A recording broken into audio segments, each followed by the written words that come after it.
At 29, Michael J. Fox had already reached the top of the world. He was young, he was famous, and everywhere he went, people knew his name. Millions had watched him on television. Millions more had fallen in love with him as Marty McFly, the teenager, who climbed into a DeLorean and accidentally changed history. His career was moving faster than anyone could have imagined. But somewhere inside that perfect Hollywood story, something had begun to go wrong. It started with a tremor, just one finger, a small movement that most people might have ignored. Michael couldn't, and soon he would discover that the strange tremor was not a temporary problem.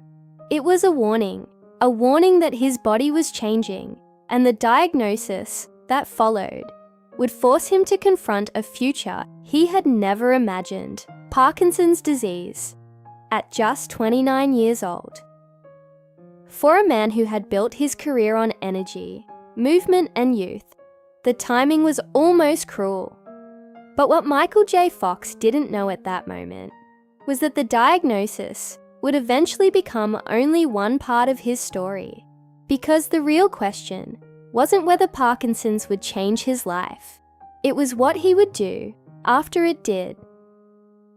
Long before the diagnosis, before the fame, before the world knew him as Marty McFly, Michael J. Fox was simply a young Canadian with a dream. He wasn't born into Hollywood royalty. He didn't have a guaranteed future waiting for him. He had to find his way into the entertainment business, one opportunity at a time. Eventually, he made the difficult decision to leave Canada and pursue acting in Los Angeles. It was a gamble, and for a young actor trying to make it in Hollywood, failure was always a possibility. But Fox had something that cameras seemed to love. He was quick, funny, naturally charismatic. There was an energy about him that couldn't easily be taught. Then came Family Ties. As Alex P. Keaton, Fox became one of television's biggest young stars. The character was intelligent, confident, ambitious, and endlessly entertaining. But something else was happening. Audiences weren't simply watching Michael J. Fox. They were connecting with him, and Hollywood noticed. Then came the role that would change everything: Marty McFly. When Back to the Future arrived, Michael J. Fox became a global phenomenon. The film captured something almost magical: a teenager, a time machine, a crazy scientist, and a journey through the past that could change the future. But the strange irony of Michael's life was that years later, his own future would become the thing he feared most. At the height of his success, Fox began noticing something unusual. His finger was shaking. The tremor was subtle, but it wouldn't stop. Doctors eventually gave him the answer: Parkinson's disease. The news was devastating. And Fox did something that many people might find difficult to understand today. He kept it secret. He didn't immediately tell the world. He didn't want the diagnosis to become his identity. He was afraid that Hollywood would look at him differently, afraid that producers would stop hiring him, afraid that people would see a sick man instead of an actor. So he continued. He worked. He appeared on television.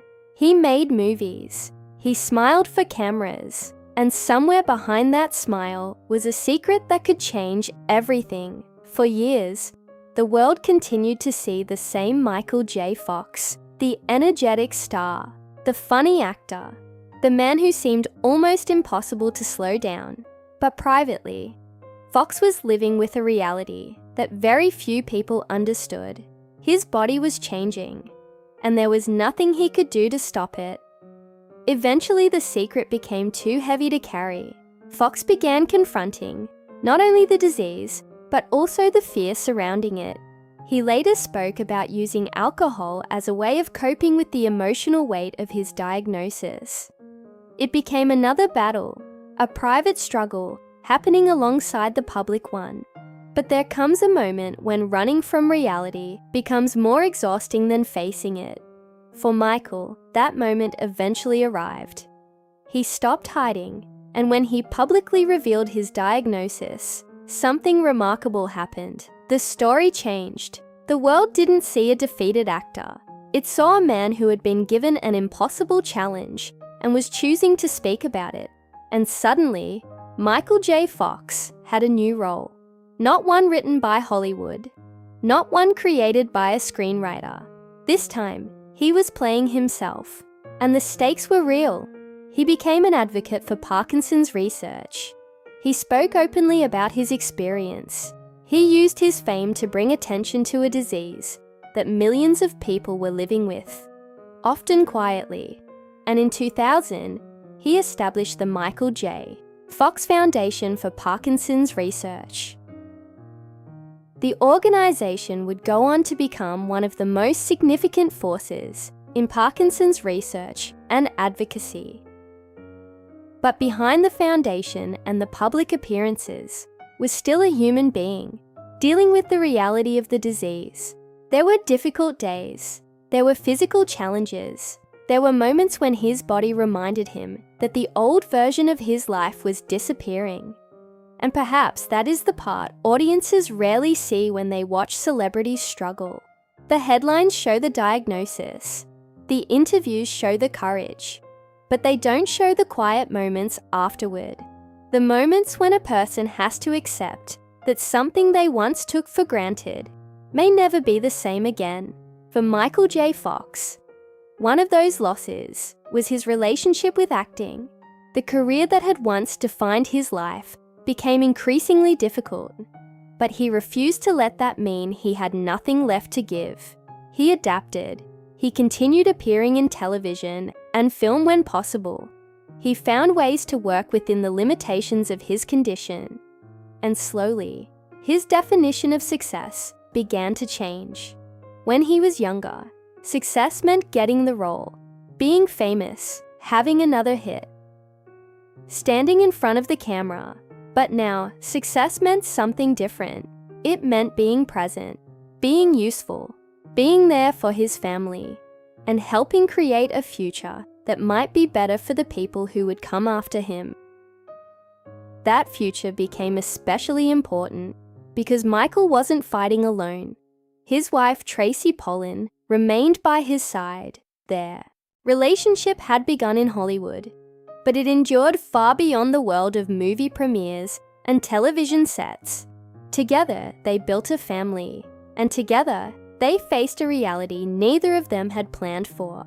Because Parkinson's doesn't only affect the person who receives the diagnosis, it changes the lives of everyone who loves them. There are moments when the strongest thing a family can do isn't to fix the problem. It's simply to stay, and Michael's family stayed. That support became part of the story. But perhaps the most powerful part of Michael J. Fox's journey is that he never pretended the disease was easy. He never needed to turn his life into a fairy tale. He acknowledged the fear, the frustration, the uncertainty, and the losses. Yet he also found something that many people spend their entire lives searching for: purpose. The diagnosis that once felt like the end of his life became the beginning of another chapter, a chapter where his voice mattered in a different way. He could no longer simply entertain millions. Now, he could inspire them. He could raise awareness. He could fund research. He could speak for people who were struggling with the same disease. And perhaps that is why his story feels so much bigger than Hollywood. Because Michael J. Fox represents a fear that almost everyone understands: the fear of losing control. We all imagine our lives moving in a certain direction. We make plans. We build careers. We fall in love. We imagine growing older. Then, sometimes life changes the plan without asking permission. The challenge isn't always preventing the change. Sometimes, the challenge is learning how to live after it happens. Michael J. Fox couldn't go back. Despite playing Marty McFly, he couldn't travel to the past and stop the tremor from appearing. He couldn't return to the moment before the diagnosis. He couldn't bargain with time, but he could choose what to do with the years that remained. And that choice became his legacy. Today, when people remember Michael J. Fox, they may think first of Marty McFly. They may remember the DeLorean, the skateboard, the laughter, the impossible adventure through time. But there is another story behind that character. A story about a man who reached the highest point of his career and then had to watch his future change before his eyes. A man who spent years hiding his diagnosis because he was afraid of losing everything and then, eventually, found the courage to stop hiding. The disease took things from him. There is no pretending otherwise. It changed his career. It changed his body. It changed the way he imagined the future. But it did not take everything. It couldn't take away the memories. It couldn't erase the people who loved him. And it couldn't destroy the purpose he found afterward. Perhaps that's the greatest irony of Michael J. Fox's life. He became famous for a story about traveling through time. But his greatest lesson has nothing to do with going backward. It is about moving forward, even when you don't know where the road leads, even when the future looks frightening, even when your body refuses to cooperate, you move forward anyway. Not because you're certain everything will be okay, but because standing still won't change what has already happened. Michael J. Fox once had a future that seemed limitless. Then, at 29, he was given a diagnosis that could have defined the rest of his life. Instead, he made a different choice. He chose to live with it, to speak about it, to fight for others, and to find meaning in a life that no longer looked the way he had imagined. Maybe that's why his story continues to resonate. Because the real story of Michael J. Fox isn't about a Hollywood star who lost his perfect life. It's about a human being who discovered that a life can change without losing its value. The future he imagined may have disappeared, but another future was waiting, and this time, he didn't need a time machine to find it. He simply needed the courage to keep moving forward. Because sometimes, the most extraordinary stories aren't about people who escaped tragedy. They're about people who faced it and still found a reason to live.